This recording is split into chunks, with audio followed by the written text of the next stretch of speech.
In today's video, we're going to be going through the daily race score, where I ended up going to the front of the grid because of chaos like this, where we get a rather unfortunate 2-second penalty. And Daily Race A provides the usual Daily Race A chaos. Fatality. So let's get into this, and we're going to start off with Daily Race C, where I ended up going to the front of the grid because I had no luck this morning. I got rather frustrated with it. We got 2-second penalties, we got penalties all over the place, we got took out multiple times by drivers that were getting a bit optimistic trying to send it up the inside. And yeah, in the end, I gave up and thought, right, I'm going to set a lap time. I managed to get one lap in to start myself P3. Now, this race has times 7 tyre wear, times 2 fuel. You need to use both medium and hard tyres in the race as they're both required. So that means a pit stop is obviously required. Now, strategy-wise, as per usual with these races, it's probably going to be optimal to start on the harder tyre and then go to the softer compound for your second stint. Now, in terms of tyre wear, times 7 is quite strong tyre wear. So you're going to need to be a bit more tactical with the way the custom slipstream works. A bit like last week's Fuji race, where the overcut really did work because you then got back in the slipstream with fresher tyres. That's going to work this week as well, I feel. So having better tyres at the end is going to be really beneficial for this week's Daily Race C. But you can see we're starting from P3 here on the hard tyres. I've got the brake bias on the hard tyres to +2 with the Toyota Supra that I'm driving here.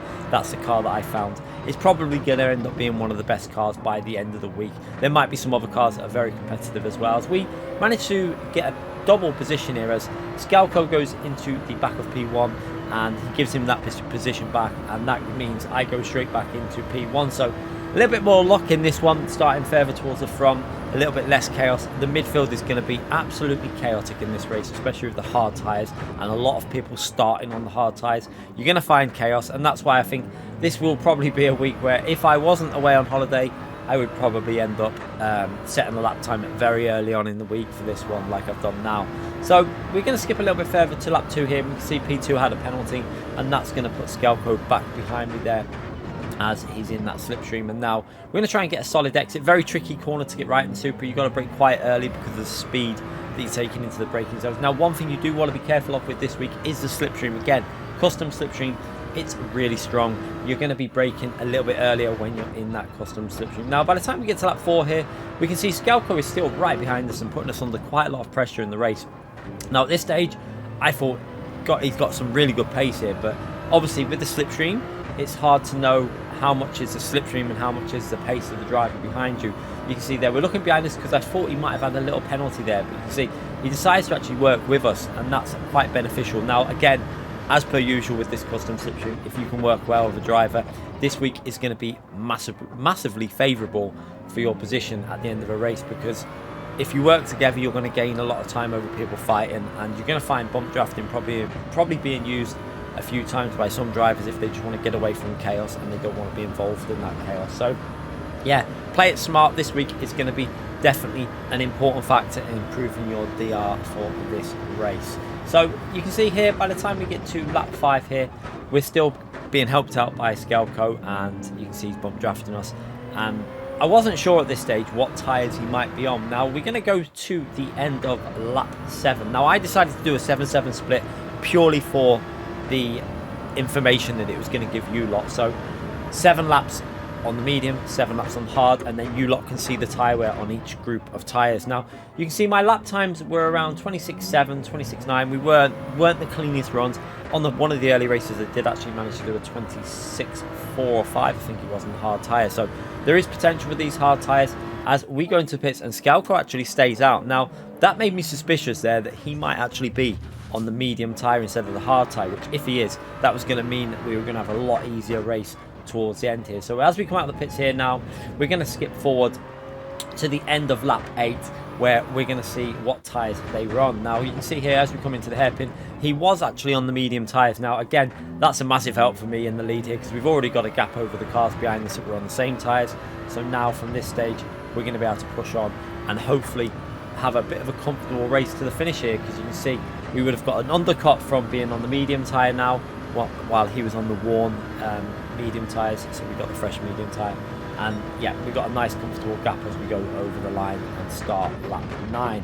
Now from this point onwards, it was fairly simple, to be honest with you, because we had put ourselves on that softer compound for the second stint. It meant now that we had a pretty clean run. So let's go through a track guide for this race in the Supra.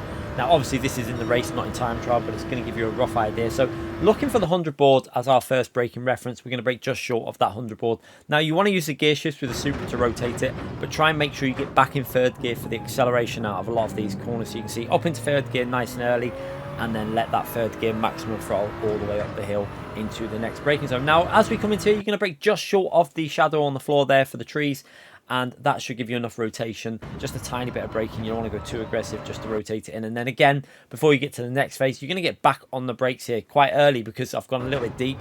Use third gear for a rotation there, then a second gear shift as we're going on the brakes there for this next right hand corner. And what you want to do is, as you're rotating it in, you're going to go back up to third gear and then put the throttle down. Just be careful you don't hit the wall on the outside. And then just as you come out of the tunnel, onto the brakes, as soon as you're out that tunnel, straight onto the brakes, just past the curb, and then try and hold as close to the white line as you can, and then early upshift the third gear here. Try not to accelerate in second because you will spin it, and then be cautious as you're accelerating through that corner that you don't lose the rear. Now next braking zone, we've got the bollard on our right hand side. We're going to use that as our reference, braking just before that bollard, and then hold it tight to the left of the curb here, and then into the next braking zone. We use a change of colour on the tarmac there as our reference, and then as soon as we're onto that point, we're onto the brakes there. And now we're going to be rotating it into this really important corner. It's all about getting it rotated in, using third gear for the acceleration rather than second. If you get it right, third gear is a really good exit speed in that gear to drag you all the way up this straight as fast as possible. Now one thing you want to make sure you do is don't rev this car out in the Supra. I was shifting just short, about, I think it was like 10% short of the maximum revs, and then into the final corner. We're going to be using the 150 as our reference, but we're going to brake just slightly past that 150 ball, but closer to the 150 than the 100 for this final braking zone. And then we're going to just keep it in a straight line, get that slowing down process done, and then use first gear to rotate it into the corner, and then second gear on the exit to accelerate out that corner, and then it's completely flat out all the way to the finishing line. And we go over the line. I think it's the fastest lap of the race. It's a reasonably decent lap considering we had no slipstream on this lap as well. I think it's a 25.6. Now you are going to see much faster times than that by the end of the week when everyone's up to speed, but yeah, it should give you a rough idea of how to get the pace out of this car. And you can see by the time we get to the end of lap 14, the tyres still have a little bit of life in them, but you can see the lap times have faded a little bit. So I do think that lap 6 is probably going to be the optimal way to do it if you've got no one in your slipstream and you've got a gap. Pit lap 6 from the hard, go onto the medium for 8 laps. Probably should be kind of optimal because the hard tyres aren't too slow in comparison to the medium. So yeah, 6 and 8 is probably optimal, but you can do 5 on the hard and then do obviously 9 on the medium. Whatever you want to do, it's probably between 5 and 7 on the hard tyres and 7 and 9 on the medium tyres. That's probably the way you're going to run this race. Now, Daily Race B is at Red Bull Ring. Yes, we're using these tracks a lot, aren't we? Deep Forest for Daily Race C, Red Bull Ring for Daily Race B. It's being used quite a lot at the moment on the game. So I do feel PD needs to create a bit more variety, but this is what we've got. We're in Group 4, racing hard tyres, ×1 tyre wear, ×1 fuel, and yeah, that means we're going to have pretty simple race here. Basically it's 4-wheel drive. The Evo is actually really quick. I did try the Alpha. The Alpha is a couple of attempts slower, I think, than the Evo. The Evo just seems to be a little bit better on the top end part of the track to pull away a little bit from the Alpha. The Alpha is definitely quicker on the acceleration, as I managed to get myself a lovely penalty at the start of the race here on lap 1, which is going to probably put me down into P2 by the time we come to the penalty zone. So you can see he's going to work with us there, which is kind of sensible of him because in terms of fighting there's not much point. He knows he's going to overtake me there, so he might as well just bump draft me, take the position when we come to the penalty zone, which he does there, puts himself back up into P1, and I drop down to P2 here. So now we need to try and get back past him. So with the slipstream again for this race, the custom slipstream is very, very strong. You even notice it in these Group 4 cars. I think you notice it quite a lot in the 4-wheel drive Group 4 cars as well, because they really get out of them corners quick. So when you floor it, you pick up that slipstream and you just seem to gain a lot on the straight. So turn 1, really important corner to get right. Just be careful you don't run too far wide here. And you can see we're in that slipstream now, and this is going to give us an opportunity to get back ourselves into P1. So picking up the slip, I was going to go for a fake here, but decided let's just go to the left and we'll try and maybe do a little switcheroo or something. But you can see as we go to the left here, I brake really late and wide so I can go back underneath, but he manages to take a tight line there. I think he was aware of the possibility of a switcheroo, and in the end, it actually worked in favour for me because we're in the four-wheel drive and we've got that wider line. We get better exit speed and we managed to take that lead back and put ourselves back into P1. So yeah, that wide line actually ended up being favourable. And now that we're in the lead, it's just about pretty much staying ahead and just trying to make sure that we don't let them cars get too close in the slipstream, because like I say, that slipstream is very, very strong at the moment. I have a personal opinion that I think PD should tone it down a little bit. I think it's at the point at the moment where it's pretty much impossible to break the slipstream if you've got someone who's even half a second slower than you a lap. And for me, it doesn't feel quite right. It feels like it just favours people that don't have the pace. So in my view, I think they should maybe tone it down slightly to make it a bit more realistic, so you can still pull away from cars that are behind you. It's great that we can follow, and it's really, I love the fact that we can battle and follow, but I would like that slipstream strength to be a little bit lower. So let's get on with a track guide for this daily race B. By the time we get to the final lap, we're starting to get a little bit more in the rhythm of the track. Braking just before the 100 board, you've got the white painted line also that you can use as your reference, as well as the 100 board there. And now you want to get it right up over the curb on the right side here and get super aggressive on the throttle for the exit, because with the four-wheel drive you can really attack the curbs and get aggressive on that throttle to give you maximum speed all the way up the straight. So again, into the next braking zone, we're going to be using that 100 board on the left hand side again. There you can see it, and we're braking just short of it. You can also use the painted white line again if you want to use that, and then again keep it in a straight line. Use as much of the width for the track as you can. Second gear through the apex, and then aggressive on that throttle. Use some of the curb on the exit if you need to, and then just keep it flat out all the way into the next braking zone. Now remember, with the Evo, you need to rev this car to the maximum revs to get the most out of it. So again, don't shift into fifth before this braking zone, stay in fourth, and then brake just before that 100 board. Again, you can brake very late in these Group 4 four-wheel drive cars, and then you can see down to second gear, let it rotate in, and then again, as aggressively as you can on the exit, and just about managing to keep it on the track there. If you can use that bit of green Astro, you will gain a bit of exit speed by doing that. And then again, 50 board on the right hand side, braking just short of that 50 board, and again you want to get it rotated into this curb, so you want to let it trail brake slightly as we get into the curb, and then once we've got the car into the curb, aggressive on the throttle. Be careful not to run wide on the exit here, and then use the end of the green Astro here as your braking reference, braking just short of that where the sprint layout joins, and try and keep the car narrow to the apex here so you can get back onto the throttle really early and carry the speed through this right hand corner into the next braking zone, which we're going to be using in between the 100 and the 50 board is your reference, braking slightly closer to the 100 here. You can see a little bit closer to the 100, and you can see the 50 in the distance there. And now you want to rotate it in with third gear into this right hand corner. Use the curb again to help rotate the car. Throttle it on the exit there. Again, full width for the track, using the end of the red line there as our reference for the braking.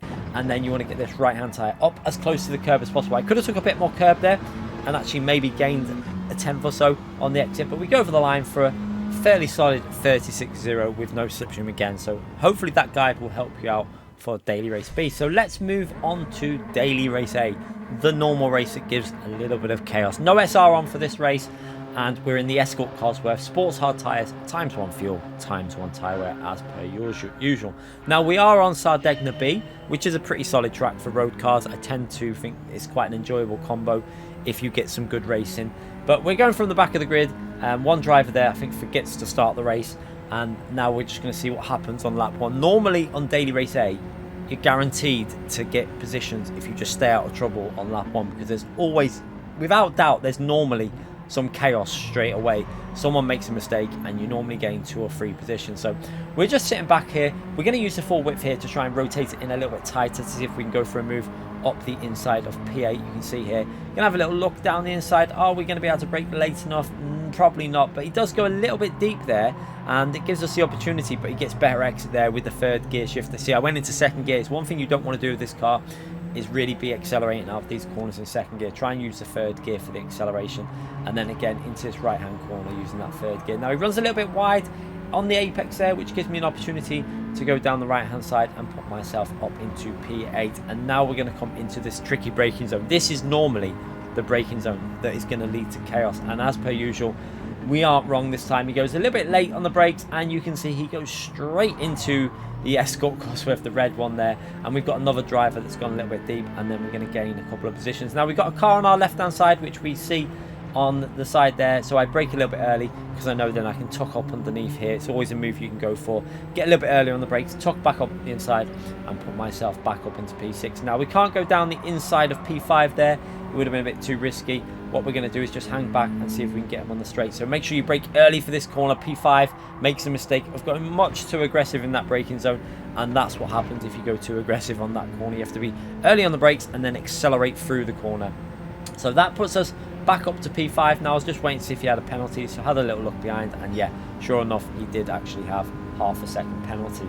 So into the next braking zone again. We're going to just see if we can make sure we stay safe here while we've got cars behind us, because you never know on Daily Race A how chaotic it can get. It can always be missed braking zones going on and chaos develops, but as we see here, we managed to get through pretty comfortably there and then into this left-hand corner. We're starting to build a bit of a gap, but I do run a little bit wide there. You can see, very careful. Be careful on the exit there. If you go a little bit too aggressive on the throttle, it's really easy to run wide and lose a bit of lap time. But you can see as we come into the next left-hand corner, we managed to build that lead back up. Now, by the time we get to the end of lap 2, the start of lap 3, we've managed to get ourselves a nice comfortable gap to P6, and now we're going to run through a track guide to try and help you out with this combo. So we're going to be using the 100 board on the right hand side as our first braking reference, braking just short of this 100 board.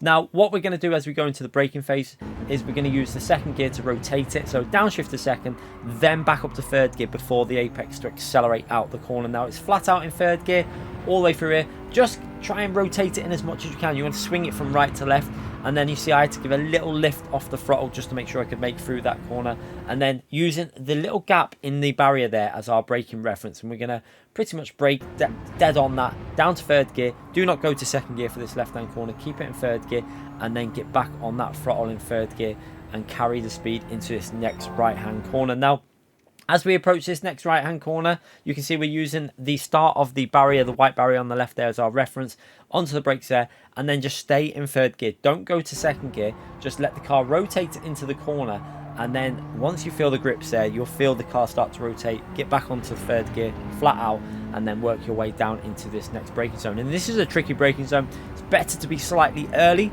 than slightly late for this one, definitely, because you can then accelerate up the hill much better. So onto the brakes way before the 100 board. Make sure you are on them brakes before the 100 board. Downshift to second gear, let the car rotate, then back up to third gear before you hit the curb, so you can accelerate all the way through the corner and carry that speed all the way up this hill. It's really important to carry that speed up the hill. And then we're going to use the start of the red barrier on our right as the reference for when we're going to get on the brakes. So pretty much dead level with that, onto the brakes, and then you want to get this left hand tyre, just skim the curb on the left. So rotate it in early, skim the curb, back onto the throttle, aggressively up this hill now, and then you will possibly need to give it a tiny little lift as you go through here sometimes. So you can see a little lift there just to get the rotation through the corner. You probably can do it a little bit better than what I did there, but yeah, a little lift is safe. And then into that final corner very early onto the brakes. This will ensure that you can then get back onto that third gear throttle, because we're going to go down to third gear and then accelerate through the corner. So you want the left hand side just to graze the curb and then accelerate all the way through over the start finishing line for a pretty solid, I think it was actually the fastest lap of the race, this one, and I think we go over the line on a 38.9 there. So yeah, a pretty solid one. And then by the time we get to the final lap, we're getting right up behind P4 here, so we might be able to challenge for that P4. And you can see it goes a little bit too deep in that corner that we were talking about. It's really important you need to get that corner right, because look how much time you lose, because you have to go down to second gear and then you have to change gear to third gear. You just lose a massive amount of time. So we finished that Daily Race A in 4th from the back of the grid with the fastest lap of the race. Not too bad overall. So yeah, the racing looks pretty solid this week. There's some fun combos, but again, Deep Forest again repeated, Red Bull Ring repeated. It is a bit of a been there, done that week again. I think PD really do need to start concentrating on more effort in these daily races. But overall, hopefully this video will help you out this week. Feel free to give it a like, subscribe to the channel, and I'll see you again for more videos throughout the week. Take care, everyone.